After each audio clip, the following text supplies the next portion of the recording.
Pelita bagi kakiku, terang bagi jalanku. Firman-Mu. Saudara, hari ini kita mau belajar. Ada satu hal yang sangat penting dalam hidup ini, tapi tidak banyak orang itu mengerti. Seringkali orang hanya berpikir modal. Kita mau belajar satu hal yang penting dalam hidup ini, dan tidak banyak orang yang menyadari betapa hebatnya yang kita mau pelajari hari ini, yaitu motivasi. Saudara, hari ini kita akan melihat fakta ini, bahwa motivasi itu lebih daripada modal uang, modal intelektual. Coba perhatikan. Maaf, kalau ada orang yang intelektualnya pas-pasan, maaf ya, jangan tersinggung dulu. Kalau ada orang intelektualnya pas-pasan, tapi dia rajin, belajarnya kuat sekali. Percaya orang itu bisa berhasil untuk mencapai nilai yang tinggi? Jelas. Ada orang secara kekuatan modal, uang misalnya, mau usaha ini, mau usaha itu, aduh sulit sekali. Tapi orang itu berjuang keras. Entah dengan cara bagaimana, maaf, bisa dengan cara yang baik, bisa dengan cara yang salah, akhirnya dapat modal untuk bekerja. Bisa dengan koneksi, ya, urusan apa saja. Maaf, warga binaan ini penting sekali. Saudara berusaha untuk bisa dapat PB, maka saudara berjuang mencari koneksi dan semuanya. Bisa, tapi semua itu sangat ditentukan oleh motivasi seseorang. Nah, ini yang kita harus tahu, motivasi itu penting. Berapa kali, walaupun tidak semua ya. Jadi saya minta maaf dulu kalau ada yang saya ceritakan ini dan keluarga saudara pernah berjuang dengan apa yang saya mau katakan, tapi akhirnya lewat juga, saya minta maaf. Ini saya ceritakan yang berhasil. Walaupun tidak banyak, tapi saya menemukan, tahu, mengenal beberapa orang. Secara medis, dokter sudah memvonis nggak ada harapan. Tapi orang ini, entah dia seorang ayah atau seorang ibu, itu punya motivasi yang kuat dalam hatinya. Enggak, aku harus hidup. Anak-anakku masih kecil, aku harus hidup. Saudara, dan saya menemukan beberapa saudara itu bisa survive. Yang dokter katakan gak lama umurnya. Tapi karena semangat hidupnya, motivasinya untuk itu, ternyata dia bisa selamat. Ya, lagi sekali maafkan kalau ada di antara kita yang keluarga kita akhirnya meninggal juga. Walaupun menurut kita motivasinya jelas loh. Nah, sampai di sini saudara, kita akan menemukan jawaban. Saudara dan saya boleh melihat motivasi seseorang secara hebat. Ya, saya ulangi. Kita bisa melihat perjuangan orang itu, motivasinya menurut kita, menurut pandangan mata kita, motivasinya hebat. Nah, masalahnya di sini. Yang tahu motivasi seseorang itu hebat atau tidak, benar atau salah, tolong diperhatikan. Yang paling tahu motivasi seseorang adalah orang itu sendiri dengan Tuhan. Motivasi itu kalau muncul dalam hidup seseorang, motivasi itu memberi kekuatan yang luar biasa. Saya mau katakan, motivasi itu, maaf, yang benar maupun yang salah, yang namanya motivasi itu akan memberi kekuatan orang itu untuk meraih sesuatu. Nah, sesuatunya ini tergantung motivasinya ke arah yang negatif atau ke arah yang positif. Jadi motivasi seseorang itu melampaui kekuatan modal uang, materi, koneksi, kepandaian, gelar, kalah. Motivasi itu yang membuat seseorang itu bisa mencapai keberhasilan di luar pemikiran orang yang normal. Nah, saya harap saudara mengerti ini. Maka itu tema yang saya buat hari ini, kekuatan dan kuasa motivasi. Ternyata motivasi itu sebuah kekuatan yang bisa mendorong seseorang. Saya ulangi, motivasi itu adalah kekuatan yang bisa mendorong seseorang untuk dia melakukan apa saja. Tadi pas sebelum mulai cerita, punya teman ya perempuan di Nabire ini, tapi hidupnya rusak.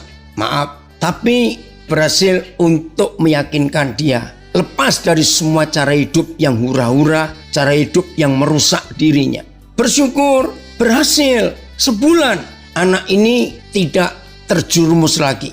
Tapi sedih, lewat dari bulan itu dia jatuh lagi, terjerumus lagi. Nah saudara, itu semua ditentukan oleh motivasinya. Kalau orang itu menemukan motivasi yang benar dalam hidup, maka motivasi itu akan mendorong dia untuk memilih mana yang baik, mana yang benar, mana yang benar, mana yang salah. Itu semua motivasi. Nah, di antara kita ada kesaksian. Maaf ya, kalau saya sebut nggak usah namanya, tapi pasti banyak di antara kita yang rajin ikut Zoom akan tahu. Susah melepaskan rokok, terikat betul. Waduh, sudah nggak tahu berapa banyak orang menasihati dia. Nggak bisa katanya, nggak bisa. Tapi sebagai keluarga kami ngeroyok dia untuk terus. Kami berikan semangat, berikan motivasi untuk apa? Untuk apa? Bersyukur sudah berapa minggu, mungkin hampir sebulan, saudara kita ini menang, nggak merokok lagi. Karena dia menemukan motivasi dalam hidupnya. Iya ya, ngapain nih aku merokok? Sudah bakar duit, merusak kesehatan, dan semua. Satu kali ada seorang ibu, susah nasihati suaminya. Pemabuk, macam-macam lah. Udah mau dinasihati diapakan. Lepas sebentar, balik lagi. Sampai suatu hari, nah keluarga ini punya 3 anak. Anak pertama lagi, kedua perempuan, ketiga perempuan. Dan tiga-tiganya masih kuliah. Nah suatu hari saya ketemu. Tiba-tiba aja Roh Kudus gerakkan saya untuk bicara tentang motivasi.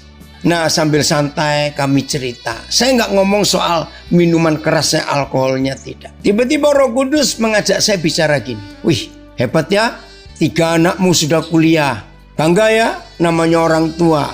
Ya pasti bangga dong. Terus saya giring pelan-pelan. Kamu sempat mikir nggak bahwa suatu hari nanti kalau mereka menikah satu persatu, pasti jaraknya kan nggak dekat-dekat. Karena memang 3 kakak beradik ini umurnya juga beda jauh. Saya ajak mikir gini, kira-kira kalau nanti mereka satu persatu menikah, apalagi yang perempuan loh, nomor 2, nomor 3 itu perempuan. Biasanya dalam gereja, kalau ada anak perempuan menikah, maka ayahnya yang akan menuntun anak perempuan ini ke altar. Diserahkan kepada Tuhan di hadapan hamba Tuhan untuk diserahkan kepada calon suaminya. Nah saya tanya, kamu kan berapa kali tuh ikuti acara-acara pernikahan dari saudaramu, temanmu? Iya. Nah saya ajak ngomong, kira-kira kamu bisa bayangkan gak betapa bangganya seorang ayah kalau pas anaknya menikah, apalagi anak perempuan, dia yang menuntun anak ini sampai ke altar. Saudara, saya itu gak tahu bagaimana perasaannya. Tiba-tiba saya lihat mata ayah ini berkaca-kaca. Nah saya gak tahu kenapa. Akhirnya saya tanya, wah itu kebanggaan yang gak bisa diceritakan. Ketika seorang ayah harus menuntun anak gadisnya ke altar Tuhan, menyerahkan kepada Tuhan lewat seorang hamba Tuhan. Saya bangga kalau tangan anak perempuan saya itu saya berikan ke tangan kanan untuk diserahkan ke calon suaminya. Aduh saudara, akhirnya gak cuma berkaca-kaca, tumpah itu air mata. Waduh, saya jadi ikut nangis juga. Nah di situ masuk kira-kira berapa tahun lagi anak-anakmu itu menikah. Ya kira-kira ya tergantung jodohnya sekian tahun. Saudara, apa yang Roh Kudus berikan hikmat kepada saya untuk menyadarkan suami dan ayah, kalau hidupmu nggak berubah, masih mengkonsumsi alkohol, dan itu akan merusak livermu, akan merusak paru-parumu, akan merusak organ-organ tubuhmu bagian dalam. Kira-kira kalau hidupmu yang sekarang ini akan kau teruskan dengan konsumsi alkohol seperti itu. Maaf ya, bukan saya berharap kamu cepat meninggal. Maaf saya bilang, kira-kira nyampe enggak? Coba jawab, nyampe enggak? Ketika anak-anakmu menikah, kamu yang akan nuntun mereka ke altar Tuhan. Saya ngelihat di wajahnya Mulai dia merenungkan sesuatu. Mulai dia mikir. Sebelum dia jawab, Roh Kudus ingatkan saya dengan tambahan motivasi. Maaf. Mungkin levermu kuat, paru-parumu kuat dengan minuman itu. Mungkin. Tapi lihat berapa banyak kasus. Masih muda stroke, masih muda gagal ginjal, jantung karena merusak alkohol. Mungkin, saya bilang. Apa yang akan kamu rasakan? Maaf loh, saya tidak memberikan pikiran jahat, tapi ini fakta. Karena alkohol itu merusak. Misalnya, kira-kira kamu kuat, tapi kalau kamu terus nggak stop, bisa nggak kamu tetap nuntun anakmu ke altar? Maaf ya, jangan tersinggung. Tapi di kursi roda, waktu kamu sampai ke altar. Maaf ya saudara, yang masih suka alkohol, kalau dengar ini jangan bilang gini, itu kan dia, kan bukan saya. Terserah, saya bilang begitu. Setelah saudara tahu motivasi ini. Nah ternyata motivasi ini, puji Tuhan, berapa waktu kemudian istrinya beritahu saya, terima kasih. Sejak pertemuan itu, papanya anak-anak berubah. Puji Tuhan. Nah, temukan motivasi dalam hidup ini. Mengerjakan apa saja, hal kecil dan hal besar. Motivasi itu menentukan ke arah mana hasilnya dari yang kita kerjakan itu. Saudara, maka itu dalam hidup ini, selain intelektual, gelar, pendidikan tinggi, modal, koneksi, fasilitas, nggak apa-apa, miliki semuanya. Tapi yang paling penting adalah motivasi kita mengerjakan apa saja, termasuk ibadah. Apa motivasi kita dalam kita beribadah? Surat Timotius mengatakan 1 Timotius 6 ya, ayat yang ke-7. Ibadah kalau disertai rasa cukup itu besar faedahnya, besar manfaatnya. Nah, jadi motivasi dalam ibadah juga. Kalau orang membuat kita rasa iritasi, rasa tersinggung, rasa direndahkan, tapi kita menerima secara negatif, kita yang terpuruk. Kalau ejekan, kalau direndahkan, kalau difitnah, kalau disakiti, itu kita ubah jadi suatu dorongan, maka kita akan menemukan motivasi yang luar biasa. Beda. Maka itu hati-hati dalam semua reaksi yang ada. Ada yang tanya, maaf memotong, mau bertanya, apakah motivasi itu perubahan pola pikir ataukah pembawaan Roh Kudus untuk berubah? Tergantung. Motivasi itu bisa datang dari banyak cara. Kita baca buku, percaya isi buku itu, timbul motivasi. Kita dengar orang ngomong, tetangga bicara, nggak langsung bicara kepada kita, teman satu sel, warga binaan, sahabat kita, pacar kita. Percaya orang-orang yang saya sebutkan tadi bisa memberi motivasi di hidup kita.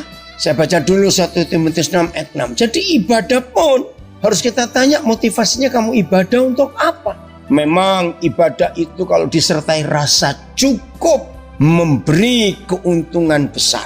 Nah, apa motivasi ibadah yang lain selain memberi disertai rasa cukup?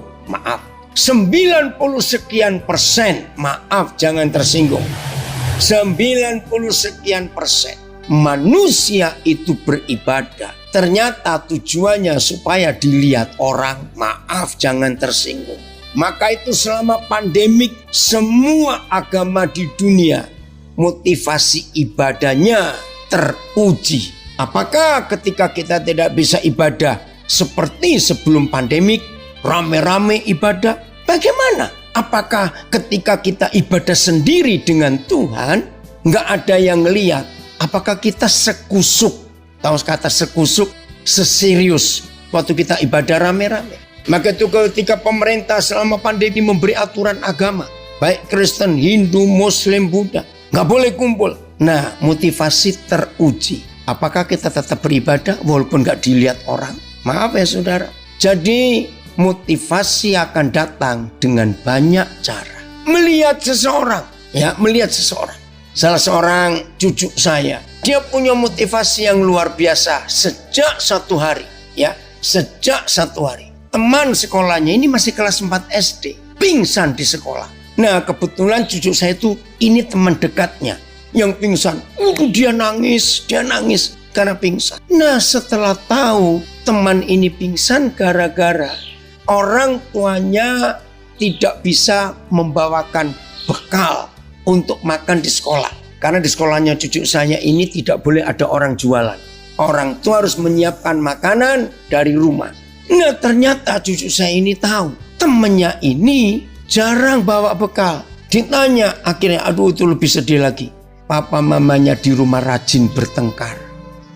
Maka kalau pagi, kalau bangun dan papa mama belum bangun, ya udah dia berangkat dengan nggak bawa bekal apa. Waduh, ketika dia tahu itu, sejak itu dia berubah. Ini saya baca bahasa Jawanya ya. 1 Timotius 6 ayat 6. Pancen menawa kamursidan iku dikanteni ati kang marem, iku ngolehake keuntungan gede. Ya, bahasa Jawa kamursidan itu hidup kudus, hidup benar, mursid itu akar katanya. Jadi ibadah bagi orang Jawa itu mursid, hidup tekun kepada Tuhan, itu ibadah. Ya, terima kasih hamba Tuhan dari Makassar anak saya. Iya betul. Motivasi itu seperti secret place kita dengan Tuhan. Bagaimana mempersilakan Tuhan mengintervensi apa saja yang kita alami untuk membangun kekuatan pada apa yang akan kita kerjakan dan lakukan. Apalagi dalam hal ibadah. Apakah kita merindukan pertemuan ilahi atau pertemuan fisik? Puji Tuhan. Nah, jadi apa saja bisa menjadi motivasi. Nah, lanjut ke cucu saya. Berapa waktu kemudian giliran cucu saya yang pingsan. Maka guru menelpon. Nah, akhirnya mamanya datang karena papanya kerja. Saya dengar itu kaget juga. Kenapa anak ini pingsan? Nah, ternyata dia suka berbagi bekalnya yang dibawain dari rumahnya. Nah, ketika dia tahu hari itu ada 3 temannya yang gak bawa bekal, dengan semangat dia bagi bekalnya yang dari orang tuanya kepada ketiga temannya. Asik dia bagi, dia baru sadar, ya aku yang gak makan hari ini. Ya udah, saudara, namanya anak kecil, dia kelaparan, pingsanlah dia hari itu. Nah, ketika mamanya cerita kepada saya bilang, ini biar papi telepon dia. Saya bilang ini, oh opa bangga lu dengan kamu bisa berbagi pada temanmu. Tapi lain kali mikir, jangan sampai kamu yang pingsan. Lihat nih, kalau kamu pingsan kan jadi ngerepotin mamamu. Nah saudara, maka itu motivasi bisa muncul di hidup kita karena kita lihat sesuatu, lihat sebuah kejadian, lihat sebuah fakta.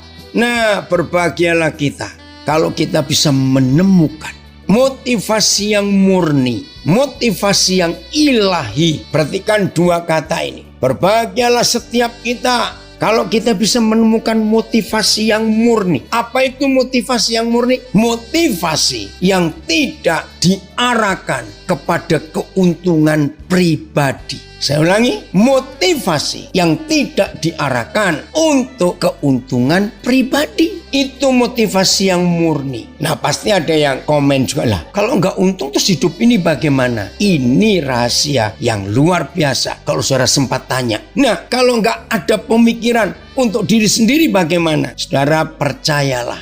Justru disinilah motivasi yang Tuhan ingin kita miliki. Terus setelah motivasinya murni, tambahkan motivasi yang ilahi. Artinya motivasi hanya Tuhan yang menilai, ilahi, bukan manusia. Maka itu saya belum pernah dengar di kitab suci agama apa saja ada firman Tuhan yang berkata demikian. Kalau tangan kananmu memberi, tangan kirimu jangan tahu. Itu aneh buat saya. Nah, tangan kanan kiri kita kan ada di hidup kita, ada di tubuh kita. Bagaimana kalau tangan kanan beri sesuatu, tangan kiri nggak bisa tahu? Itu kan aneh. Ternyata jawabannya adalah motivasi yang ilahi adalah saudara dan saya kerjakan apa saja untuk kebaikan orang lain. Dan kita tidak perlu dapat pujian. Biar Tuhan saja yang tahu. Itu motivasi yang ilahi.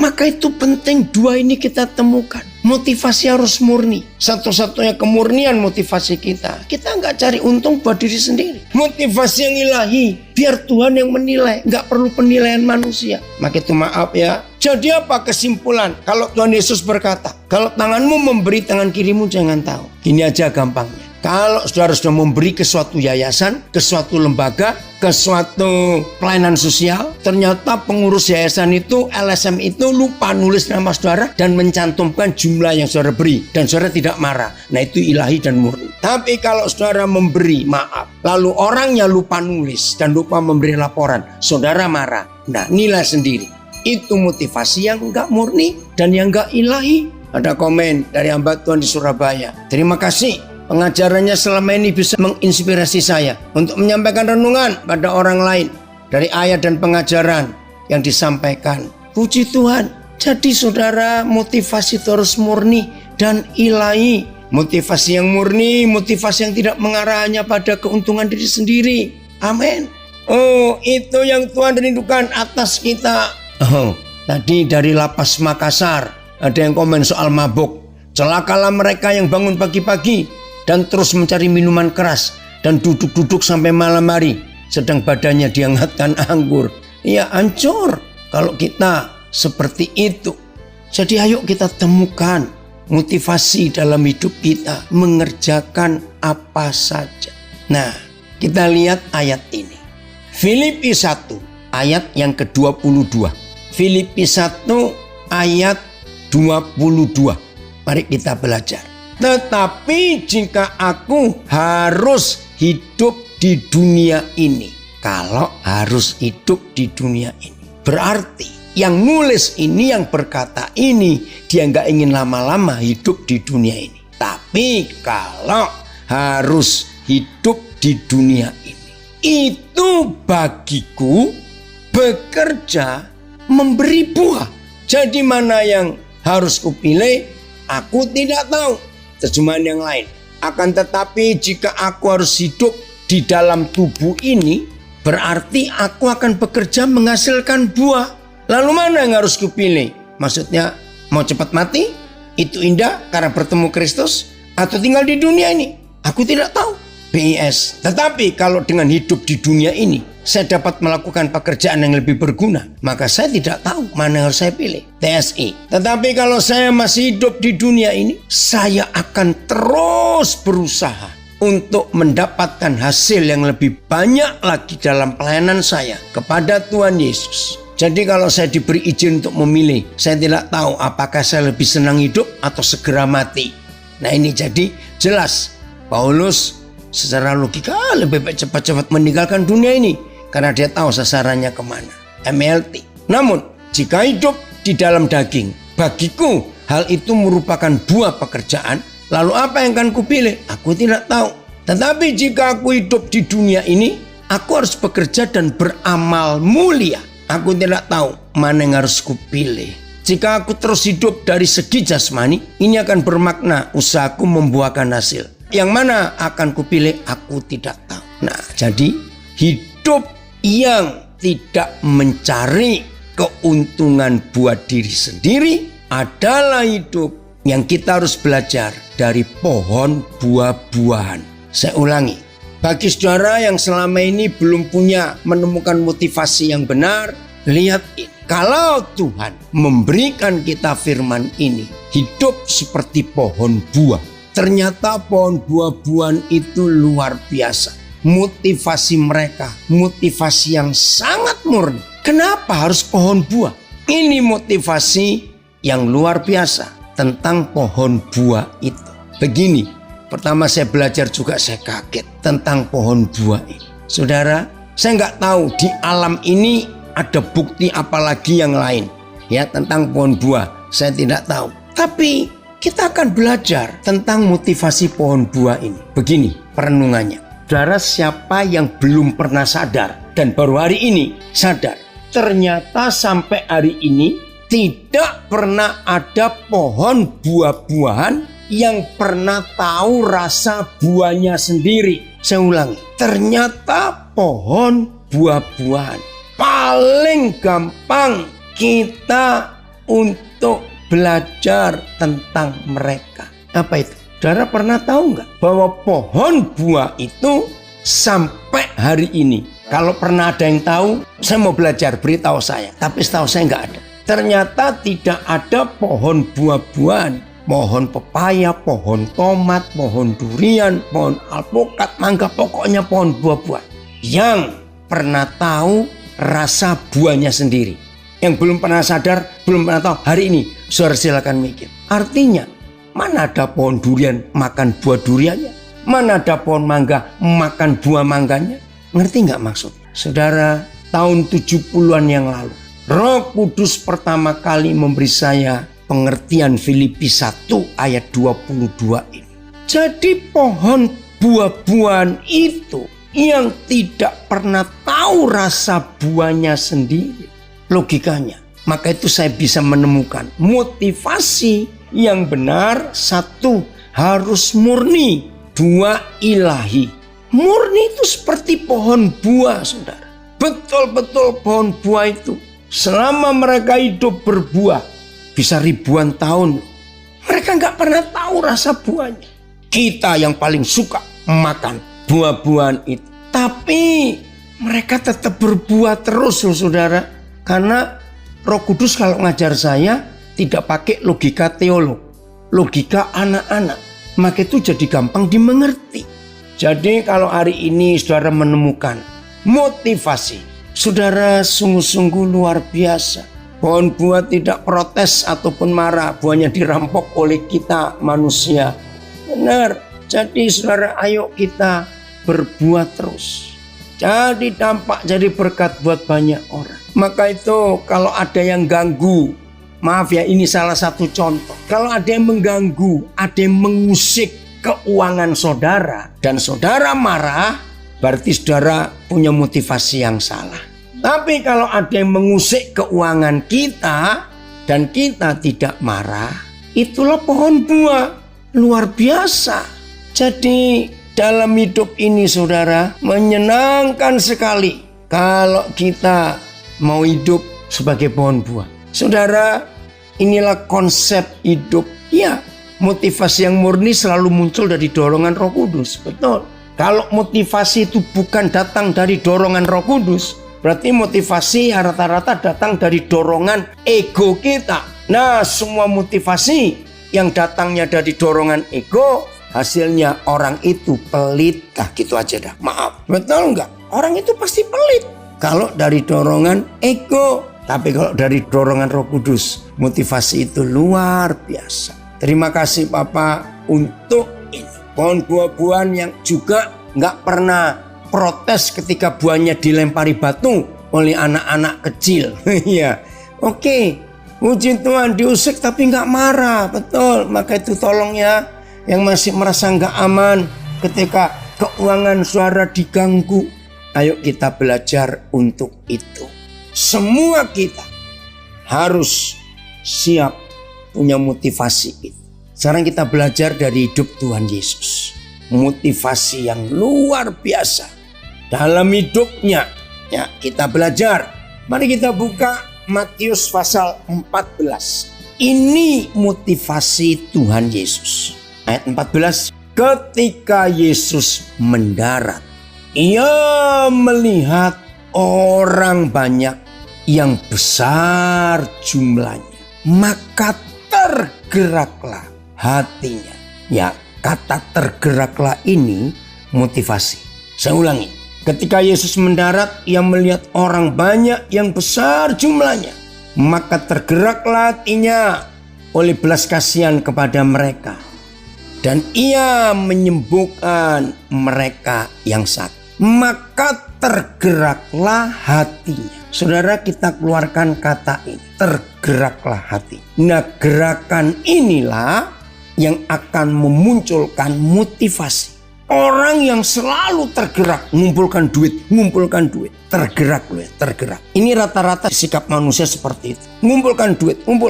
Tiap kali dia ngecek saldo, angkanya gede-gede semuanya, dan jejer-jejer berapa digit. Baru dia bisa tidur nyenyak. Ada tuh orang seperti itu. Jadi dia akan terus tergerak seumur hidupnya, ngumpulin duit terus. Karena jumlah uangnya itu membuat dia rasa aman. Maaf, orang berbuat jahat sekalipun. Ini jelek loh. Orang berbuat jahat sekalipun. Saudara percaya enggak? Ada yang gerakkan dia untuk berbuat jahat. Ngerti ya maksud ini? Terjemahan yang lain. Ketika Yesus keluar, dia melihat kerumunan besar orang dan berbelas kasihan. Nah, terjemahan ayatnya belas kasihan. BIS, ia kasihan kepada mereka. TSI, dia melihat banyak sekali orang yang sudah berkumpul di situ dan dia merasa kasihan kepada mereka. MELT, dia digerakkan oleh belas kasihan atas mereka. Selabir, ia pun merasa kasihan terhadap mereka. AVP, hatinya berbelas kasih terhadap mereka. Jadi saudara, apa dan siapa yang menggerakkan hati kita? Dari Jogja ada komen, motivasi memiliki kekuatan untuk kita maju atau mundur. Saya ulangi, motivasi memiliki kekuatan untuk kita maju atau mundur. Pastikan kita terus melekat kepada firman-Nya yang selalu memberikan motivasi yang dahsyat. Terima kasih. Aduh, ini luar biasa. Saudara, maka itu gerakan apa yang muncul di hati kita? Saudara-saudara yang kami kasih, warga binaan di semua lapas yang ikut bergabung hari ini. Walaupun keadaan saudara jelas tidak enak ya karena di dalam lapas. Tapi belajarlah untuk saudara menemukan motivasi. Saya mau cerita kepada saudara. Itu ada di Lapas Porong, Jawa Timur. Karena kasus fitnaan dan tuduhan, maaf, biasa di Indonesia. Yang punya kekuatan lebih dan punya uang banyak. Maaf, ini yang menyedihkan di Indonesia. Hukum masih ditentukan oleh jumlah uang. Maaf. Maka itu sampai hari ini di semua lapas, maaf ya, pejabat-pejabat minta maaf saya harus berkata ini. Tapi ini fakta. Dan kasus-kasus ini sangat banyak terjadi. Hampir semua saudara kita kalau saya keliling ya, saya banyak kunjungin lapas-lapas. Pasti ada yang ngomong begini. Di Indonesia ini bukan Pancasila, tapi Heksasila 6. Wih, saya pikir kenapa kok 6? Nah, mereka berkata, maaf ya para petugas, para pejabat, maafkan saya. Tapi ini fakta. Sila pertama dari 6 sila adalah keuangan yang maha kuasa. Dan itu betul, maaf. Nah, saudara kita ini vonisnya seperti Yusuf di Perjanjian Lama. Tapi dia nggak putus asa. Sekarang sejak ada seorang warga binaan, tadi itu yang saya sebutkan, Lapas Porong jadi terkenal. Mungkin ini satu-satunya lapas di Indonesia yang memproduksi tahu tersehat di dunia mungkin. Kalau saya nggak berkata ya. Kenapa? Karena Pak Nelson ini doktor lulusan Jepang, punya teknologi menyuling air laut jadi bahan baku untuk tahu. Namanya tahu apa? Nigarin ya kalau nggak salah ya. Sayang di Papua nggak bisa kirim itu terlalu jauh. Nigarin, tahu nigarin. Jadi selama menanti masa tahanannya selesai dengan vonis itu, anak Tuhan ini, saudara kita ini nggak santai-santai di situ. Ilmunya digunakan. Nah, kebetulan kalapasnya sangat memberi fasilitas. Maka sekarang di Lapas Porong itu ada pabrik tahu tersehat. Nah, kalau saya ingin tahu nanti bisa tanya. Ya, luar biasa. Itu salah satu contoh. Maka itu saudara-saudaraku yang masih menunggu kapan waktu saudara bebas, siapkan saudara punya motivasi yang benar. Nanti kalau bebas, motivasimu apa? Maaf ya, jangan ada yang tersinggung karena saya ngomong umum.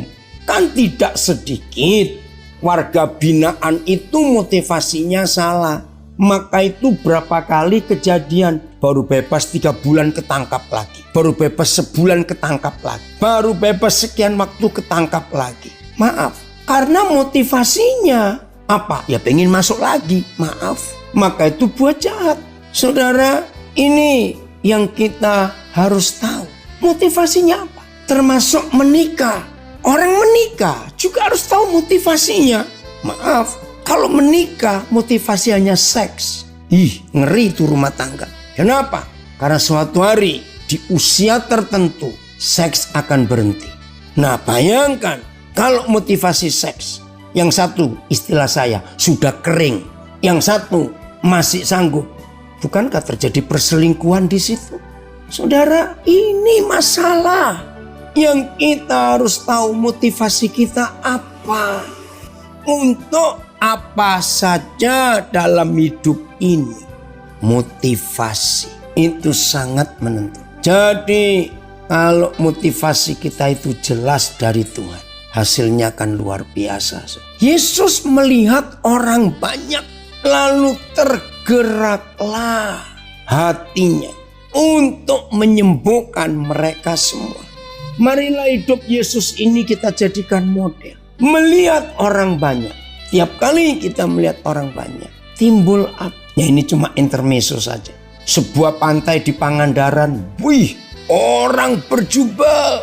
Lalu ada yang mulai buat foto yang mandi di Sungai Gangga dengan yang mandi di pantai Pangandaran. Maka muncul macam-macam motivasi dari orang-orang itu. Memang kalau melihatnya jahat sekali. Mereka nggak ingat orang lain. Hanya mau cari kesenangan buat diri sendiri. Lupa bahwa itu berbahaya. Maka itu hari ini saudara kita harus terus ngecek, memeriksa. Di dalam dunia bisnis, orang-orang yang mau memulai bisnis, kalau mereka ngajak saya diskusi, maka selalu saya ajak diskusi dulu tentang muara. Muara. Sungai itu kalau nggak ada muaranya, kan banjir. Airnya mau dibuang kemana? Nah, para pebisnis yang akan mulai bisnis baru memiliki motivasi ini. Kalau saudara bisnisnya benar, yang nggak benar aja bisa berhasil, apalagi yang benar. Kalau saudara bisnisnya benar, hasilnya pasti luar biasa. Nah, maka itu nggak usah takut kalau nggak sukses. Semua orang bisnis pasti mikir berhasil, bukan? Nah, kalau saudara mikir berhasil lebih banyak daripada mikir ruginya, jadi yang mikir rugi sedikit saja, lebih banyak mikir negatif, untungnya, pasti itu. Apalagi disertai motivasi. Saya selalu berkata begini, orang bisnis itu seperti sebuah sungai hidupnya. Ternyata sungai itu tidak pusing dengan sumbernya, mata airnya. Karena kalau ada mata airnya, berarti dari tempat itu ada alam ini menyimpan air yang banyak. Maka itu sumbernya nggak usah dipermasalahkan. Setiap sungai yang harus dipikirkan adalah muaranya. Lagi sekali, muaranya yang harus dipikir. Ini airnya dikeluarkannya, dibuangnya ke arah mana. Nah, maka itu para pebisnis siapkan muaranya. Artinya keuntungan. Jangan bilang kalau bisnis saya untung. Nah, jangan. Karena kalau ada kata kalau, berarti saudara masih ragu-ragu. Nggak usah apa kata. Para pebisnis yang mulai bisnis motivasinya begini. Keuntungan bisnisku, nah itu yang benar. Akan disalurkan kemana? Muaranya dibuang kemana? Itu penting. Nah, setelah Papa di surga tahu muaranya bisnis saudara kemana, yakinlah, buanglah yang tepat. Istilahnya buang airnya, salurkan ke yang tepat. Maka kalau saudara mulai bisnis, nggak usah ragu-ragu. Lanjut. Karena Tuhan lihat muara itu. Terima kasih Tuhan untuk kebenaran yang luar biasa. Jadi semua saudara kuliah, saudara milih sekolah untuk anak-anak saudara, selalu temukan motivasinya. Temukan itu. Maka kalau kita bisa menemukan motivasi kita untuk hal apa, itu penting sekali. Saya beri kesaksian. Saya bersama istri masuk Nabire itu Agustus 93 dari Wamena. Belum tahu mau ngapain. Akhirnya berapa orang yang kami baru kenal, kalau kami datang, ada mereka yang buka rumahnya, kami nginap di sana. Tahun 94, sudah waktunya, karena tim kami mulai bertambah, saya harus cari rumah. Puji Tuhan waktu itu ada anak-anak Tuhan yang nyiapkan berkat. Ya udah, cari, ada dua pilihan. Maka itu motivasi itu penting sekali. Yang pertama pilihannya, itu di pinggir jalan utama kota Nabire. Luasnya kurang lebih 1000 meter persegi. Harganya waktu itu 27 juta. Pilihan kedua, dari jalan besar persis depan rumah sakit ada lorong belok ke kiri. Nah, lorong belok ke kiri, lorong pertama ke kiri lagi. Nah, rumah itu di situ. luasnya kira-kira 700 meter persegi. Harganya lebih mahal 5 juta, 32 juta. Logikanya, ini nggak usah bilang motivasi, logika saja. Milih yang mana? Umum ya, umum loh ini. Saya pun mikir, ya saya milih jalan besar toh. Luasnya lebih besar, 1000 meter, ini cuma 700, harganya lebih murah, pinggir jalan lagi. Iya, logikanya ya milih yang lebih murah, lebih luas tanahnya, strategis lagi di pinggir jalan. Tapi tidak, saya mulai diskusi dengan Papa di surga. Aneh toh, lu ngapain diskusi lagi? Ya ambil aja yang lebih besar, lebih murah. Enggak saudara, saya tanya, Pak, yang mana harus kami ambil? Jelas Roh Kudus bilang, yang di lorong itu. Ya saya tanya, kenapa harus ngambil yang di lorong itu? Woi, itu yang buat saya kaget. Di situ muncul motivasi. Apalagi tahun 94, Nabire ini masih sepi. Rumah sakit umum daerah itu jauh dari kota. Kira-kira ada berapa? 5 km atau 6 km saya lupa. Jauh dari kota, sepi. Di sekitar rumah sakit itu, depan itu juga nggak ada warung. Karena daerahnya masih sepi. Roh Kudus bilang, kamu ambil yang itu. Oh ya, karena itu depan rumah sakit. Begitu Roh Kudus bilang depan rumah sakit, saya langsung tahu. Oh, Tuhan ingin rumah itu kami tempati untuk jadi berkat buat banyak pasien-pasien. Betul saudara.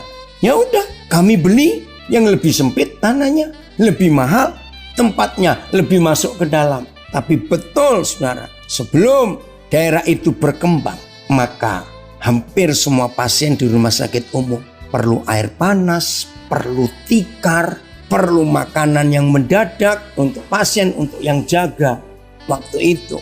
Maka mereka nggak segan datang ke rumah kami itu. Bahkan di situ kami tinggal cukup ramai.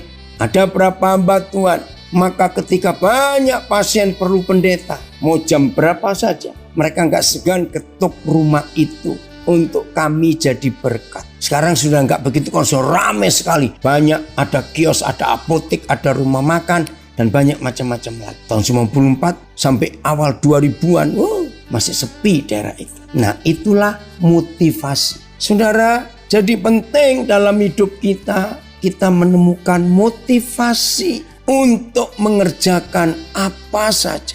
Maka saudara, kalau mulai hari ini kita sangat dimotivasi oleh firman Tuhan, maka hidup kita, motivasi kita nggak salah. Itu juga yang terjadi dengan hidup Daud. Ngeri memang hidup Daud, tapi Tuhan lihat motivasi. Saudara, dari seluruh hidup Tuhan Yesus yang kita temukan di 4 Injil, motivasi orang-orang itu selalu dinilai oleh Tuhan Yesus. Jadi bukan perbuatannya, tapi motivasinya. Di dalam setiap keputusan pengadilan selalu ada pertimbangan-pertimbangan tentang motivasi. Dan itu ternyata Tuhan juga. Jadi kalau kita mau hidup dengan dipengaruhi oleh motivasi firman Tuhan, wow saudara, hidup ini akan luar biasa. Jadi semua yang kita buat Tuhan nilai dengan motivasi kita. Nah lagi sekali, motivasi kita itu gak ada orang tahu. Yang tahu motivasi kita cuma kita dengan Tuhan. Nah terakhir, maka itu Tuhan melihat motivasi kita dengan fakta ini. Mazmur 18 ayat 22 ya. Sebab segala hukumnya kuperhatikan. Jadi kalau saudara dan saya suka memperhatikan hukum-hukum Tuhan dan ketetapannya, peraturannya, titanya, tidaklah kujauhkan daripadaku. Jadi firman. Kalau firman itu melekat kepada kita dan kita tenggelam dan hidup di dalam hukum-hukumnya, di dalam perintahnya, ayat 23, sebab segala hukumnya kuperhatikan dan ketetapannya tidaklah kujauhkan daripadaku. Aku berlaku tidak bercela di hadapannya dan menjaga diri terhadap kesalahan. Ini motivasi ya. Menjaga diri terhadap kesalahan, tidak bercela. Karena itu Yahweh membalas kepadaku sesuai dengan kebenaranku. Saya ganti, sesuai dengan motivasiku, sesuai dengan kesucian tanganku di depan matanya. Ayat 25, terhadap orang yang setia engkau berlaku setia, terhadap orang yang tidak bercela engkau berlaku tidak bercela, terhadap orang yang suci engkau berlaku suci. Tetapi, aduh ini gak enak sekali. Tetapi terhadap orang yang bengkok engkau berlaku belat-belit. Ini tergantung motivasi kita bagaimana dalam menjalankan hidup ini. Orang yang tidak tulus, orang yang motivasinya nggak murni, ada motivasi tersembunyi, atau istilah Indonesia ada udang di balik batu istilahnya. Nah, Tuhan yang tahu itu. Jadi kita belajar lewat kebenaran ini betapa motivasi kita penting. Maka itu untuk motivasi kita murni, dekatkan firman terus di hidup kita. Supaya tiap hari firman itu yang mempengaruhi kita. Kalau kita dipengaruhi firman, maka motivasi kita pasti benar. Jadi hebat ya, kekuatan dan kuasa motivasi. Itu akan membawa hidup kita ke arah mana? Kekuatan, kesehatan kita semuanya. Tuhan dipermuliakan atau tidak, itu semua motivasi kita. Tuhan Yesus memberkati kita semuanya. Puji Tuhan. Ayo kita semua jadi pelaku firman. Firman-Mu pelita bagi kakiku, terang bagi jalanku.